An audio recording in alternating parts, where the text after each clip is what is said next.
Bonjour et bienvenue sur ExoVideo. Ici dans cet exercice, nous devons établir des budgets, plus précisément des budgets de décaissement et d'encaissement. Pour cela en annexe, on me donne des achats et des ventes TTC et d'autres indications sur les clients et les achats.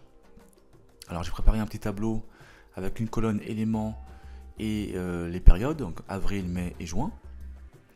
Et donc je vais lire maintenant ce qu'on me dit sur les clients, puisque je commence par les encaissements. On me dit que les clients règlent leurs achats au comptant. Donc je vais écrire ici comptant dans la colonne éléments. Et je vais recopier les montants qu'on me donne, puisque lorsqu'on me dit que les clients règlent leurs achats au comptant, ça veut dire qu'au mois d'avril, lorsque je fais une vente, j'encaisse la vente au mois d'avril. Donc il n'y a pas de décalage dans le temps. Donc ici je ne fais que recopier les montants que l'on me donne. Petite précision, les montants sont TTC, donc aucun souci, puisqu'il faut effectivement prendre les montants toutes taxes comprises. Alors je vais rajouter ici une ligne totale, et puis recopier simplement les montants, voilà. Hop, bien. Voilà pour le budget des encaissements. Concernant maintenant le budget des décaissements, ici nous avons des achats avec donc des montants TTC pour avril, mai et juin. On me dit également que l'entreprise de jour et de nuit règle le quart de ses achats le mois suivant, le reste sous 2 mois. Donc ça veut dire concrètement qu'il n'y a aucun règlement au comptant.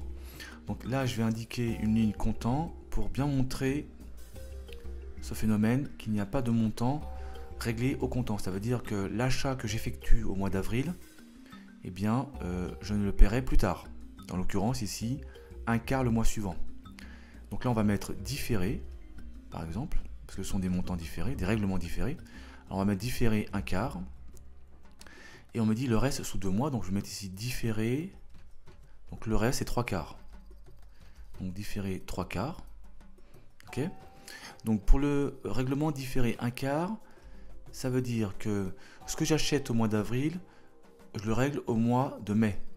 Donc ici, je vais indiquer un quart de 10 000, c'est-à-dire 2500 au mois de mai. Et je peux mettre directement ici, au niveau de juin, eh bien, la différence, c'est-à-dire les 3 quarts, 7500. Puisqu'on me dit que un quart, c'est sous un mois, et sous 2 mois, donc le reste. Donc ça fait bien 10 000, la somme des deux. D'accord ? Ensuite, concernant les achats du mois de mai, donc 12 000 €, eh bien, au mois de mai, je ne paye rien, d'où le petit trait du comptant ici. Et je règle le premier quart au mois de juin. Donc 12 000 multiplié par un quart, ou alors 12 000 divisé par 4, ça nous fait donc 3 000. Et le reste sera payé au mois de juillet. Donc là, moi, mon tableau concerne avril, mai, juin, donc je ne peux pas indiquer d'autres éléments. Je peux indiquer maintenant une ligne totale ici.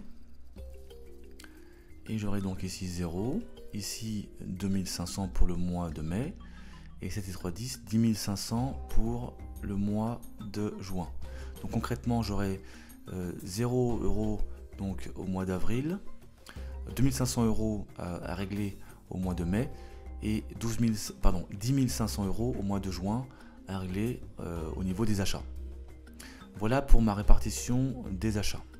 Surtout, n'hésitez pas à laisser un commentaire ou une question en dessous de la vidéo, ou alors sur notre page Facebook ou sur notre compte Twitter.